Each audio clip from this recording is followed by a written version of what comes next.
The lecture hall was packed with students from 40 different worlds. Dae-sung sat in the back row, his notebook open but mostly empty. Professor Vexthar stood at the front, his crystalline body reflecting the blue light from the holographic display behind him. The professor was tall, almost 3 meters, and his voice echoed like wind through a cave. "Today we discuss survival in extreme cold environments," Professor Vexthar announced. His 3 eyes scanned the room. Many species have adapted to cold worlds. The Krathic have internal heating organs.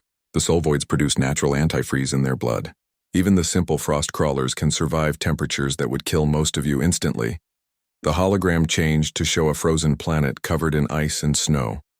Numbers appeared on the screen showing temperature readings that made several students shift uncomfortably in their seats. "But humans," the professor continued, and his tone changed to something almost mocking. "Humans are perhaps the most thermally dependent species in known space. They require constant warmth. Their bodies begin to fail at temperatures most species consider moderate."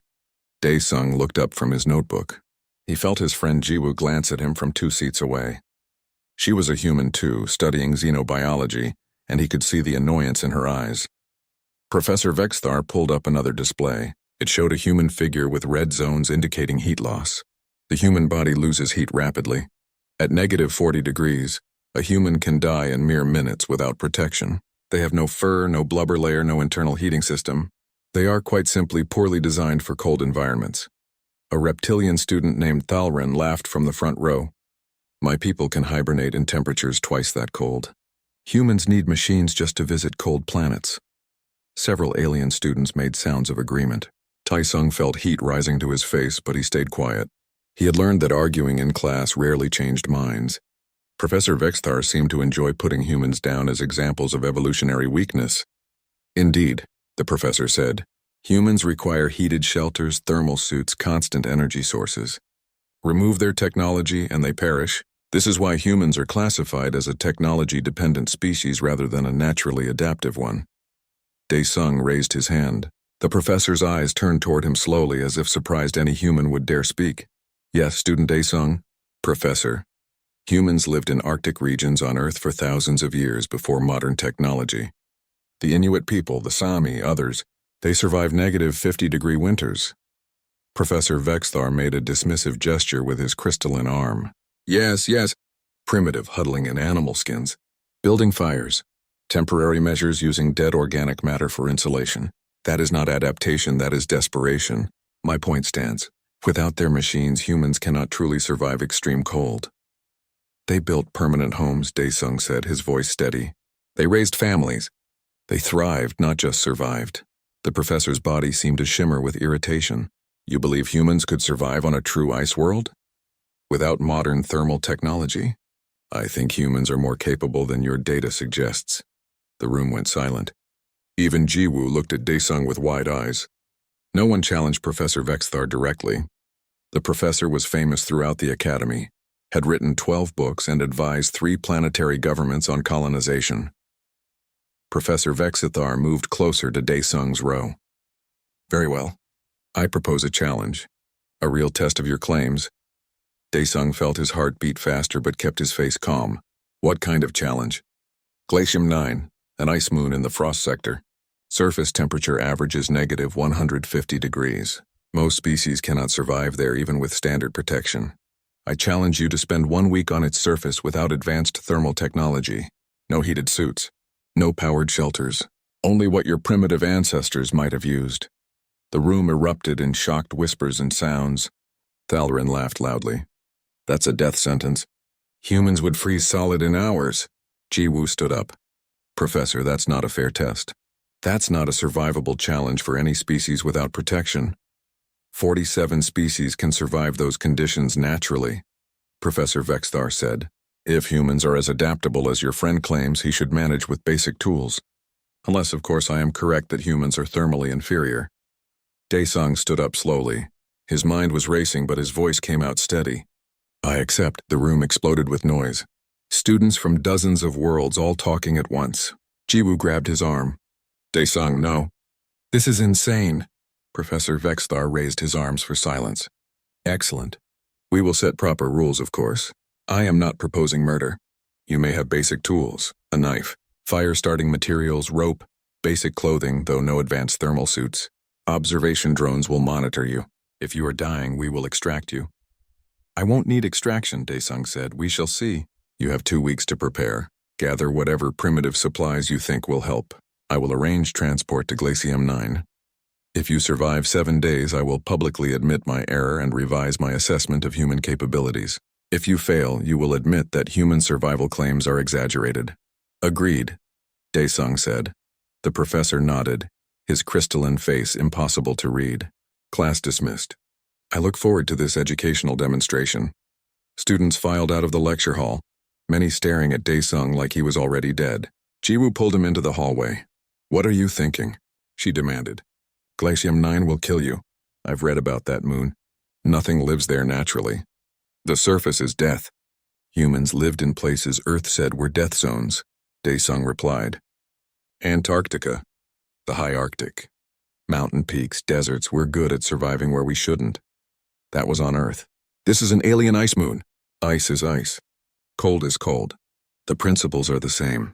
Jiwoo stared at him for a long moment, then sighed. You're really going to do this? I already agreed. Then I'm helping you prepare. If you're determined to freeze yourself for pride, at least let me make sure you have a chance. Daesung smiled. Thank you, Jiwoo. I'll need all the help I can get. You'll need a miracle, she muttered. Come on. We have 2 weeks to learn everything humans ever knew about ice survival. And we need to find you better tools than a knife and rope. They walked through the station corridors toward the human district. Other students whispered as they passed.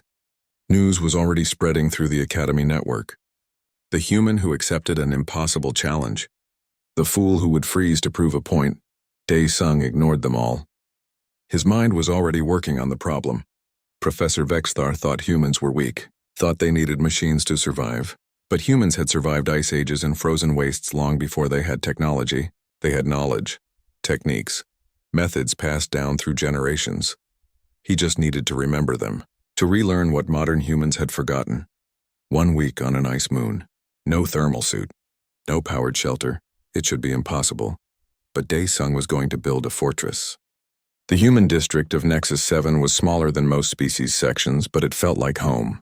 Earth music played from a few shops. The smell of real coffee drifted from a cafe.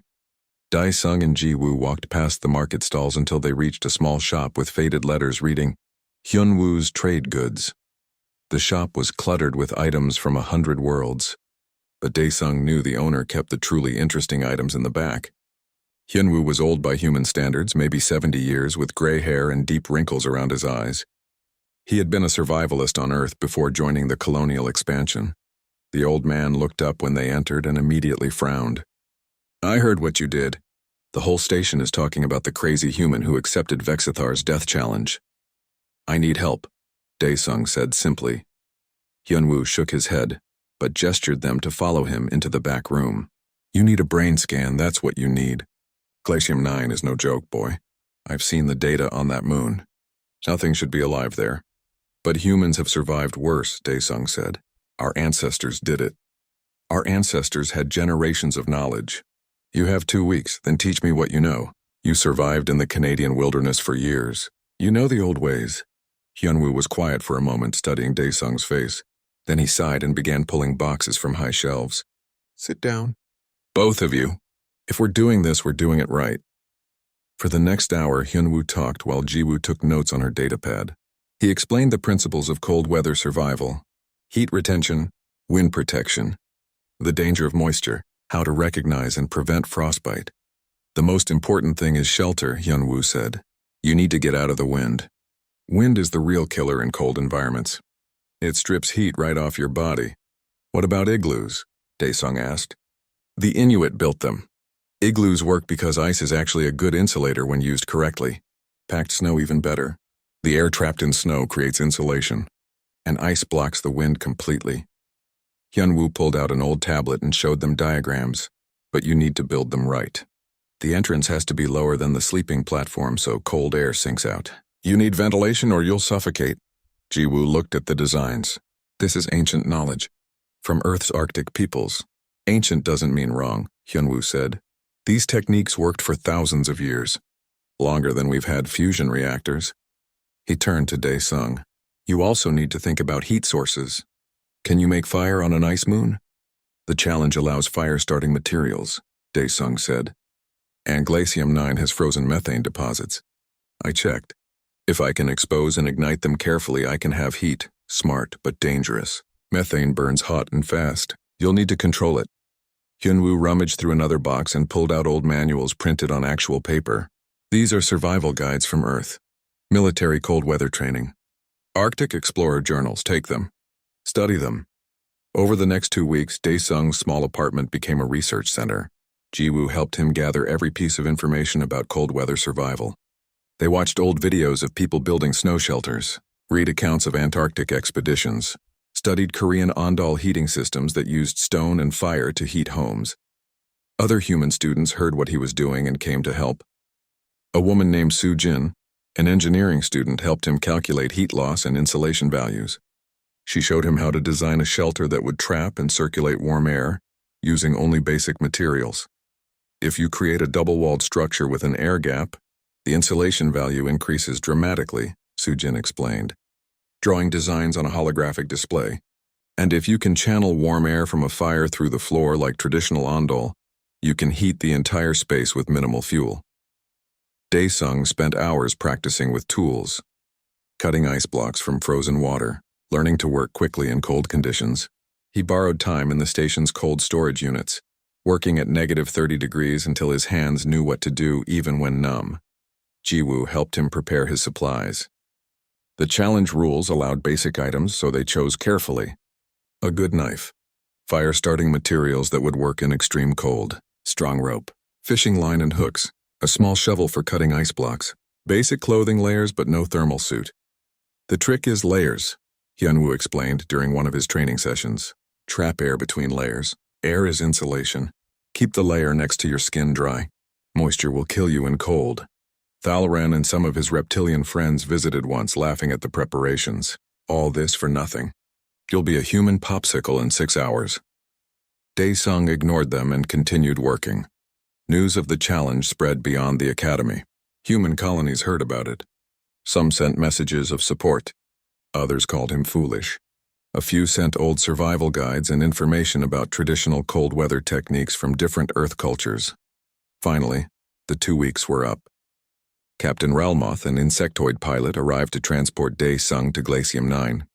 His ship was small but fast, designed for quick system hops. I think you're crazy, Ralmoth said as they loaded Dae-sung's supplies. But I admire the attempt. Humans are strange, always trying impossible things. Ji-woo hugged Dae-sung at the departure dock. Please be safe. If things go bad, signal for help. Pride isn't worth dying for. I'll be fine, Dae-sung said. Trust me, I do trust you. That's why I'm terrified. Hyunwoo was there too. He handed Dae-sung a small bundle. Extra fire starters. And this. He pressed something into Dae-sung's hand. It was a small carved stone. My grandfather gave this to me. He survived 3 winters in Siberia during the Old Wars. It's a reminder that humans are tougher than we look.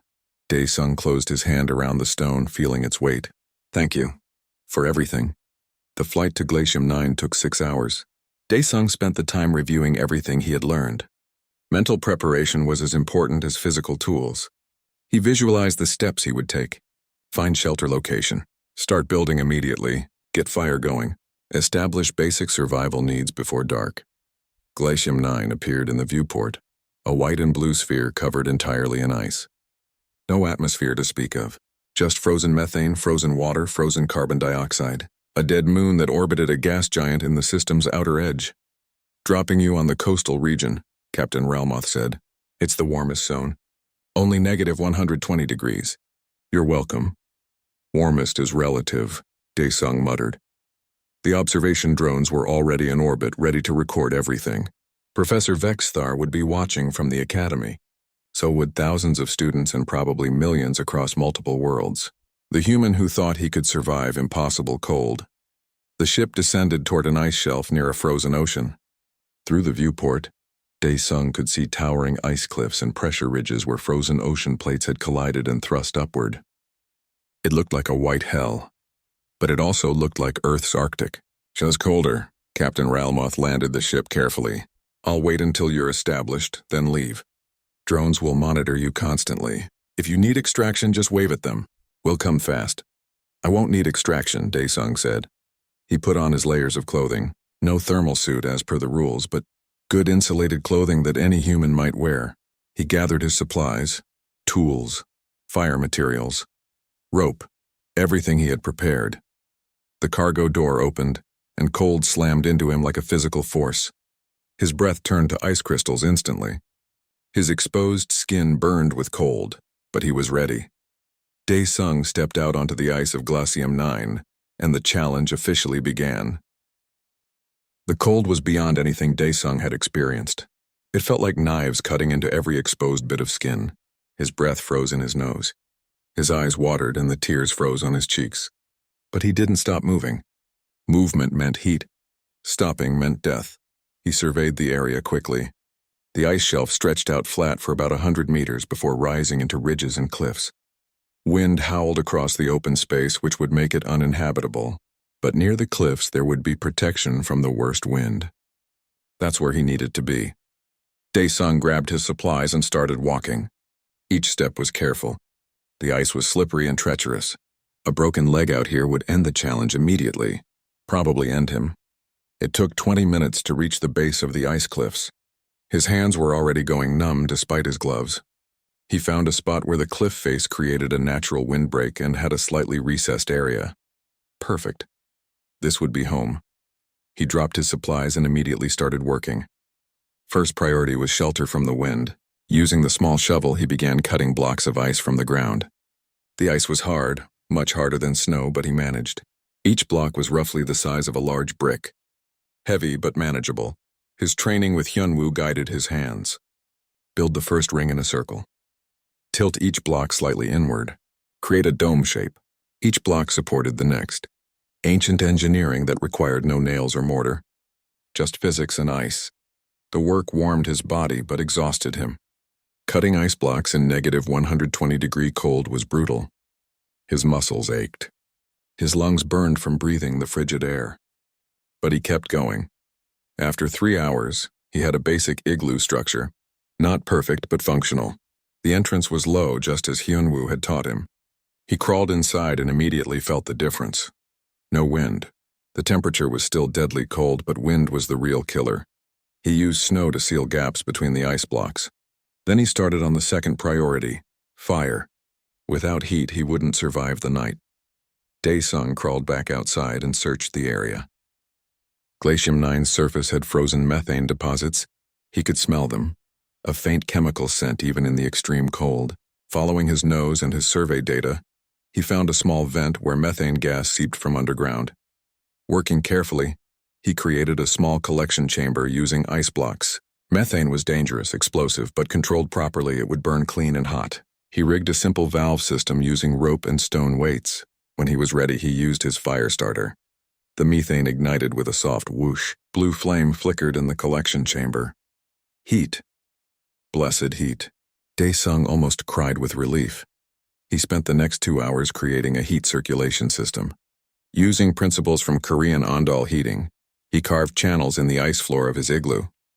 The channels led from the fire chamber outside, running under the floor, then venting through a small hole at the top of the dome. Hot air would flow through the channels, warming the floor and the entire space, while toxic fumes would vent safely. By the time night fell on Glacium 9, Daesung was inside his shelter, lying on a platform of packed snow that raised him above the cold air that pooled at ground level. The floor beneath him was warm from the methane fire. Not comfortable, but survivable. He ate a small amount of his food supplies and drank water he had melted from ice. Then he slept, exhausted beyond measure. The observation drones recorded everything. Back at the academy, hundreds of students watched in amazement. Professor Vexthar said nothing, but his crystalline face seemed less certain than before. Daesung woke to the second day cold but alive. His shelter had worked. The heat circulation had kept the interior at a temperature cold enough to preserve the ice structure, but warm enough to prevent him from freezing, maybe negative 20 degrees. Still cold but manageable. He crawled outside to check the fire. It was still burning steadily. He adjusted the flow rate and gathered more ice to melt for water. Then he began expanding his shelter. Using the same ice block technique, he built an extension onto the original igloo. This would be a second chamber for storage and workspace. He was thinking long-term now, not just survival but comfort.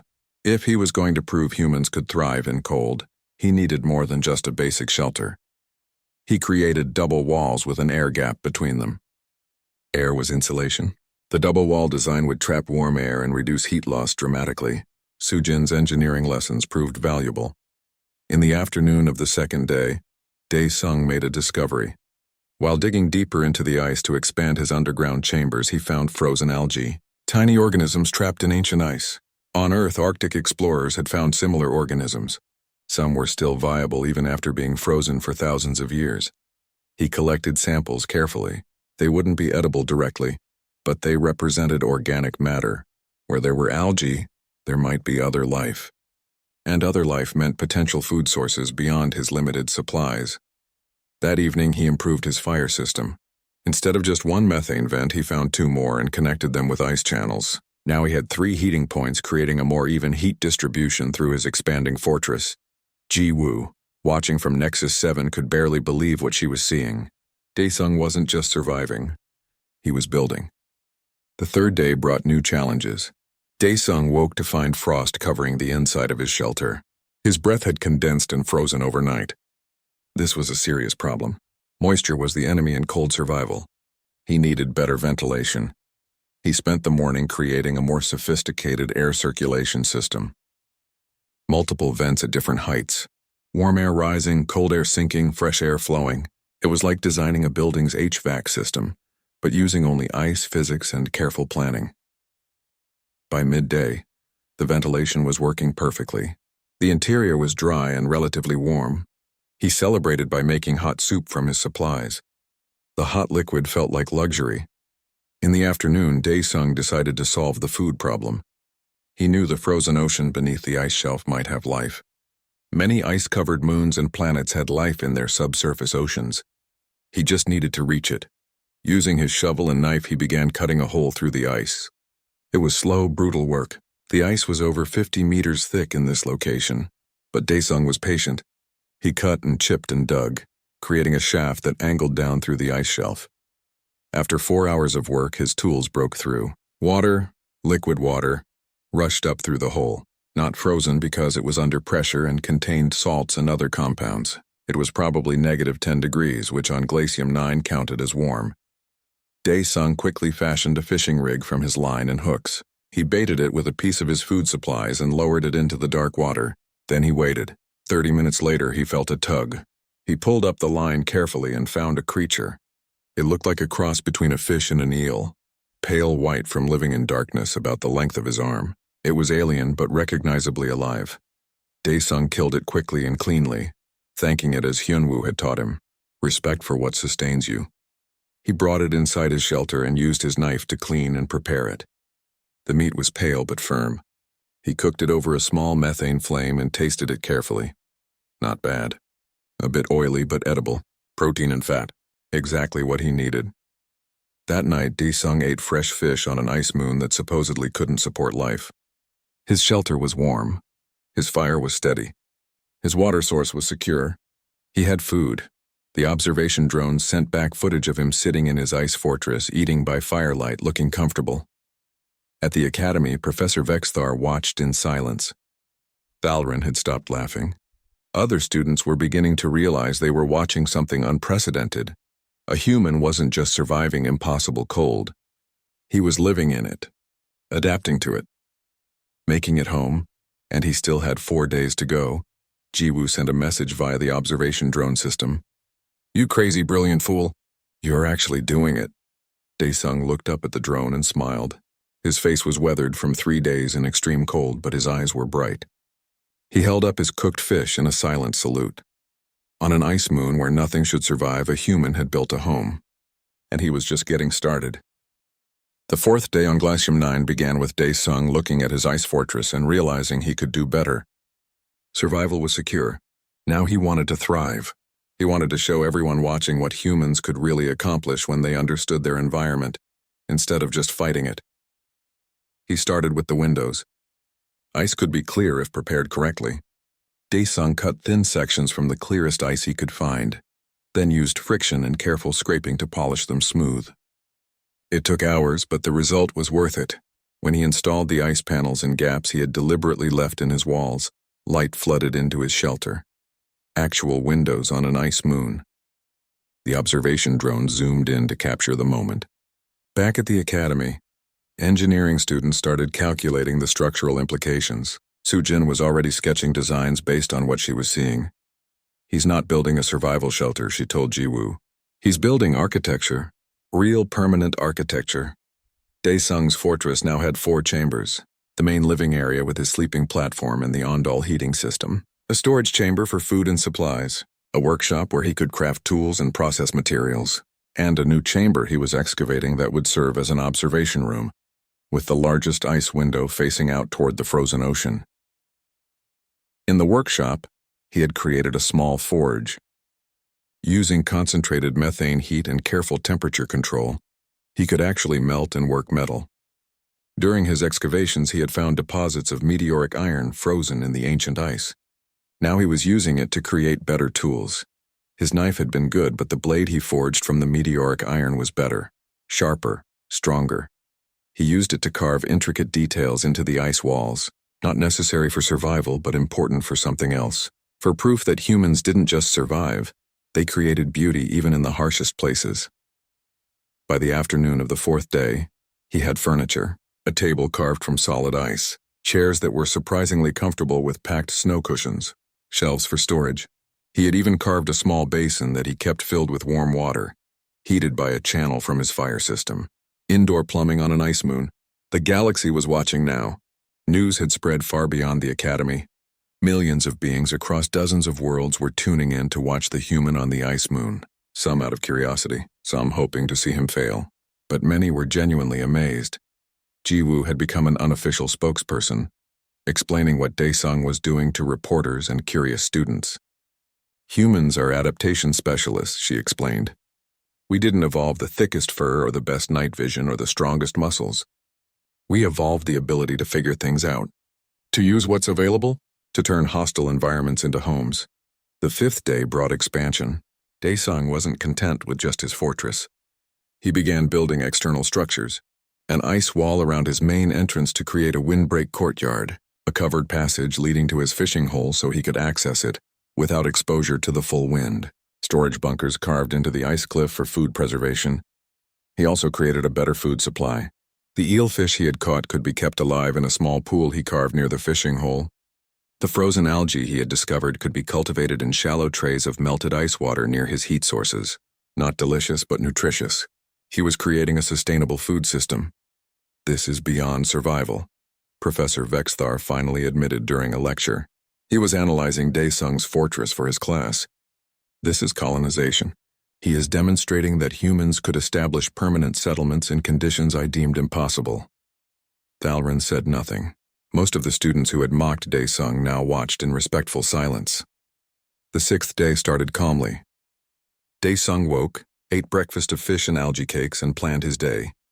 He wanted to create a better lighting system using polished ice to reflect and concentrate his firelight throughout the chambers.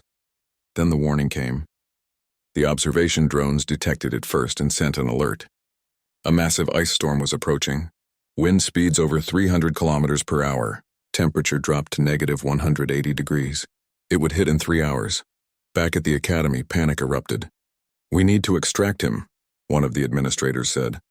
"No one survives storms like that. The challenge rules state extraction only if he signals for help," Professor Vexthar said. "We must wait. He'll die if he doesn't signal." Jiwoo watched the feeds with her heart pounding. She sent a message through the drone system. "Daesung, massive storm coming. Please signal if you need extraction, please." On Glacium 9, Daesung received the message. He looked at the horizon and could see the storm approaching. A wall of white death rolling across the ice plain. He looked back at his fortress. Then he smiled and gave the drone a thumbs up. He went to work immediately. First, he reinforced all his ice blocks with additional layers. He sealed every gap with packed snow. He secured his fire system, making sure the vents wouldn't clog or blow out. He brought in all his external tools and supplies. He checked his food and water stores. Then he carved additional ventilation channels with covers that would allow airflow, but prevent the worst of the storm wind from entering. He created a shelter within the shelter, a small inner chamber with triple walls where he could retreat if the outer structure was damaged. The storm hit like a hammer. Wind screamed across the ice with a sound like tearing metal. Snow and ice particles moving at hurricane speeds could strip flesh from bone. The temperature plummeted, -180 degrees with wind chill going even lower. At the academy, everyone watching expected to see Daesung's fortress destroyed in moments. They expected the challenge to end in tragedy despite their ability to extract him, but the fortress held. The dome structure Daesung had built was aerodynamic. Wind flowed over it rather than battering against flat surfaces. The ice blocks, fitted tightly and sealed with snow, were monolithic. The structure wasn't a shelter that merely resisted the storm. It was part of the ice moon itself. Inside, Daesung sat in his main chamber eating hot soup. The walls shook. Wind howled. But the interior was warm and secure. His fire burned steadily. His ventilation system worked perfectly, bringing in fresh air while venting the toxic fumes. The ondel heating kept the floor warm beneath him. He had a blanket made from the processed fibers of his extra clothing, woven together during his downtime. He had light from his fire reflecting through his polished ice channels. He had food in his storage chamber, water in his carved basin. The storm raged for 18 hours. 18 hours of the worst conditions Glacium 9 could produce. Wind that could tear apart most buildings, cold that would freeze most species solid, darkness and fury that seemed like the end of the world. Daesung slept through most of it, warm in his ice fortress. When the storm finally passed, the observation drones moved in close. The academy held its collective breath. Every screen showing the feed was surrounded by watching students, professors, administrators. The fortress still stood, completely intact, not even damaged. In fact, the storm had added layers of blown snow that actually increased the insulation value of the outer walls. The entrance tunnel had drifted closed with snow, but that was deliberate design. The snow blocked wind and could be easily dug out from inside. After about an hour, the snow at the entrance began to move. Daesung emerged, looking tired but healthy. He had actually gained weight from eating the high-fat fish. His color was good. His movements were strong. He looked up at the observation drones and waved. Then he went about his morning routine. Checked the fire system, cleared the snow from his courtyard, cut a new hole to his fishing spot because the old one had filled with frozen ice during the storm. By afternoon of the 7th day, he was back to improving his fortress. He created a new chamber, carved decorative patterns into the ice walls, and even made what looked like a comfortable chair positioned by his largest window, where he could sit and look out over the frozen ocean. The challenge officially ended at sunset on the 7th day. Captain Ralmoth brought his ship down to collect Daesung. When the cargo door opened and Daesung walked to the ship, he carried not just his original supplies but carved ice sculptures, samples of the fish and algae, and detailed sketches of his fortress design. He looked healthier than when he had arrived. "You actually did it," Captain Ralmoth said in amazement. "I didn't think it was possible." "Most things are possible," Daesung replied. "You just have to understand the problem instead of fearing it." As the ship lifted off, Daesung looked back at his ice fortress. It stood solid and permanent against the white landscape, proof that humans could make homes anywhere, that they could turn death zones into living spaces. The galaxy had been watching, and now the galaxy knew. Humans were survivors, humans were builders, and humans were not to be underestimated.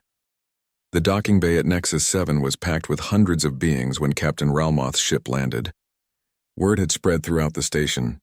The human who survived Glacium 9 was returning. Students from every species pressed against the barriers. Camera drones hovered everywhere. Even station security had trouble maintaining order. Jiwoo was at the front of the crowd. When Daesung walked down the cargo ramp, she pushed through and hugged him tightly. "You insane, wonderful idiot. I was terrified the entire time." "I told you I'd be fine," Daesung said, smiling. "Fine? You built a palace on an ice moon. That's not fine, that's showing off." Hyunwoo was there too, tears in his old eyes. "You honored the old knowledge. You proved that human wisdom is worth remembering." He clasped Daesung's hand firmly. "Your ancestors would be proud." The crowd erupted in cheers. Not just humans, but aliens too. Students from species that had dismissed humans as weak now looked at Dae-sung with new respect. Even some of Thalrin's friends were applauding, though Thalrin himself was notably absent. Professor Vexthar waited at the edge of the crowd. When Dae-sung approached, the crystalline professor stood silent for a long moment. Then he bowed, a gesture of deep respect among his people. "I was wrong," Professor Vexthar said, his voice carrying across the bay. "Not just slightly wrong, but fundamentally wrong. I assessed humans based on biology alone. I failed to account for your species' greatest strength, which is not physical adaptation but mental adaptation. The ability to observe, learn, and apply knowledge to overcome obstacles." The crowd went quiet, listening. What you did on Glacium 9 was not luck or desperation. It was engineering, architecture, science. You took ancient human knowledge and applied it to an alien world. You proved that humans are not thermally dependent weaklings. You are adaptation specialists who can make homes in conditions that would kill most species. Professor Vexthar turned to address the gathered crowd. "I will be revising my entire curriculum section on human capabilities. And I will be personally recommending that the Galactic Academy establish a new classification for humans, not as a technology-dependent species but as a Category A survival specialist species." The crowd erupted again. Jiwoo squeezed Dae-sung's arm. This was more than just winning a challenge. This was changing how the galaxy saw humanity. Over the next few days, Dae-sung became something of a celebrity. He was invited to give presentations about his experience. News networks across multiple systems ran features on the human and his ice fortress. The observation drone footage was analyzed by engineers, architects, and survival experts from 100 worlds. Soo-jin was the first to see the practical applications. She approached Dae-sung in the academy cafeteria 3 days after his return. "I've been studying your fortress design. The heat circulation system, the double wall insulation, the aerodynamic structure. I want to develop it into a modular habitat system for ice world colonization. You think others would want to use it?" Dae-sung asked. "Want to?" "Companies are already contacting me. There are 23 ice worlds that have valuable mineral deposits but are considered too hostile for settlement. Your design proves they're not hostile, just misunderstood. We could establish mining colonies using adapted versions of your fortress." She spread out designs on her tablet. "I'm calling it the Dae-sung Habitat System. Modular ice block construction that uses local materials. Self-sustaining heat circulation. Minimal external power requirements. It's brilliant because it's simple. Ancient human techniques adapted for modern colonization." Dae-sung looked at the designs. His simple survival shelter was becoming something much larger. "I'd be honored to help develop it." The real change came a week later when Ambassador Krell arrived at the academy. Krell was a high-ranking official in the Galactic Settlement Authority, responsible for evaluating planetary colonization proposals. He was a massive being over 4 meters tall with thick armor plating and multiple sensor stocks. "Dae-sung of Earth," Krell said formally. "Your demonstration on Glacium 9 has prompted a review of previously rejected colonization proposals. There are 17 ice worlds in human-accessible space that were deemed too hostile for settlement. We are now reconsidering that assessment." He pulled up a holographic display showing various frozen planets and moons. "These worlds have resources. Water ice, rare minerals, even potential geothermal energy. But they were written off because no known species could establish permanent settlements without massive, expensive support infrastructure. But humans can," Dae-sung said, understanding. "You proved it. Not just that humans can survive, but that they can build, can establish permanent structures using local materials, can create sustainable food and water systems. The Human Confederation has submitted formal requests for colonization rights to 8 of these worlds. Based on your demonstration, we are approving 6 immediately." Jiwoo grabbed Dae-sung's arm in excitement. 6 new worlds, potential homes for millions of humans, all because one person proved it was possible. Taemin, a coordinator from the Human Confederation's Colony Division, arrived the next day with contracts and proposals. He was a practical man, middle-aged, with the tired eyes of someone who had spent years fighting for every resource humanity could get. "You've done something remarkable," Taemin told Dae-sung over coffee. "For years we've argued that humans deserve more worlds, more territory. But we're newcomers to galactic society. We don't have the political weight of older species. Now you've given us something they can't ignore. Proof of capability." He spread out star charts.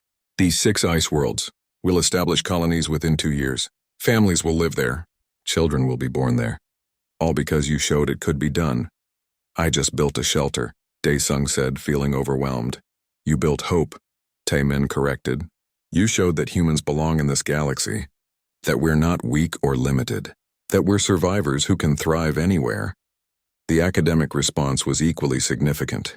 Professor Vexthar completely rewrote his course materials. His new lectures used humans as a primary example of adaptive success rather than biological weakness.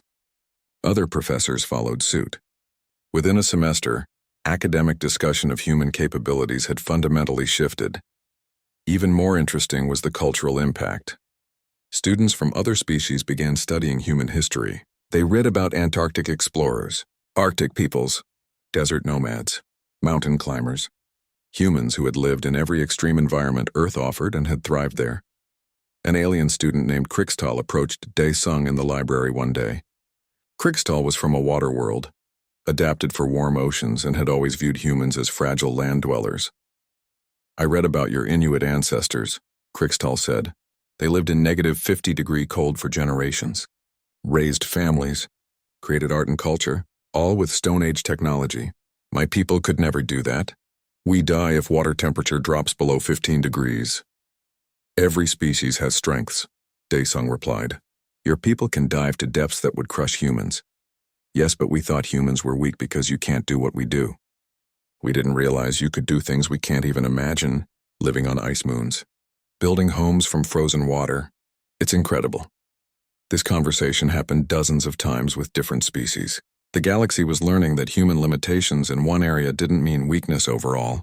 It meant specialization elsewhere. Professor Vexthar called Daesung to his office a month after the challenge. The crystalline professor's office was filled with data pads and holographic displays analyzing the Glacium 9 fortress. I wanted to apologize personally, Vexthar said. My dismissal of human capabilities was not just scientifically wrong, it was arrogant. I assumed my understanding was complete. You taught me that there is always more to learn. You gave me the opportunity to prove what humans could do, Daesung replied. In a way, I should thank you. Perhaps we both learned something. Vexthar gestured to a holographic display showing dozens of alien students. I am now teaching advanced survival techniques using human methods as the foundation. Many species want to learn these skills. Would you be willing to guest lecture? And so Daesung found himself teaching classes, not just to humans, but to aliens from worlds that had never known cold.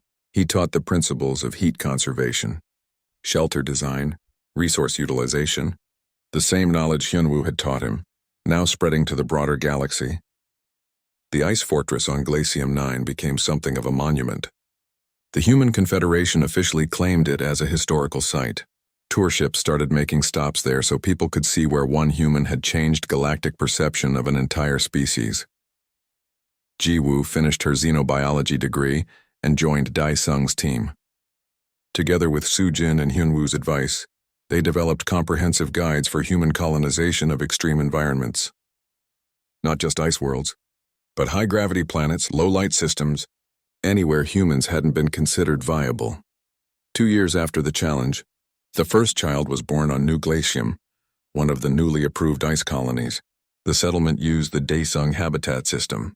Families lived in connected ice fortresses, warm and comfortable, with sustainable food production from ice ocean fishing and cultivated algae. The baby's parents named him Han Sol, and they sent Daesung a message with his picture. A human baby, born on an ice world in a home built from frozen water, proof that humans could make any place home. Daesung kept the picture on his desk. Next to it was the small carved stone Hyunwoo had given him, and a piece of clear ice from his fortress window. Reminders of where he had been and what he had proven. He sometimes thought about Professor Vexthar's original lecture, the claim that humans were thermally dependent weaklings who couldn't survive real cold. It seems so long ago now, so completely wrong. Humans weren't the strongest species. They weren't the fastest or most naturally adapted to extreme environments. But they were survivors, problem solvers, builders who could take the harshest places and make them home. The galaxy had learned that lesson, and it would never forget. In lecture halls across Nexus 7, students of 100 species now learned about human cold weather survival. They studied igloo construction, ondal heating systems, ice fishing techniques, ancient human wisdom being taught to aliens who would carry it to new worlds. Professor Vexthar ended each lecture with the same statement. Never underestimate adaptation through intelligence. Never assume that because a species lacks natural advantages, they lack capability. The humans taught us this. One human, one ice moon, 1 week. Remember Glacium 9. And the galaxy did remember. The human who built a fortress on an impossible world. The species that turned death zones into homes. The survivors who proved that with knowledge, determination, and creativity, almost anything was possible. Dae Sung graduated with highest honors. He was offered positions with 12 organizations, but he chose to work with the Human Confederation's colony program, helping establish settlements on worlds others had written off as uninhabitable. Because that's what humans did. They went where they supposedly couldn't survive, and they thrived there. They built fortresses in the ice and called them home. And they showed the galaxy that humanity belonged among the stars, not because they were the strongest or toughest, but because they were human. And that was enough.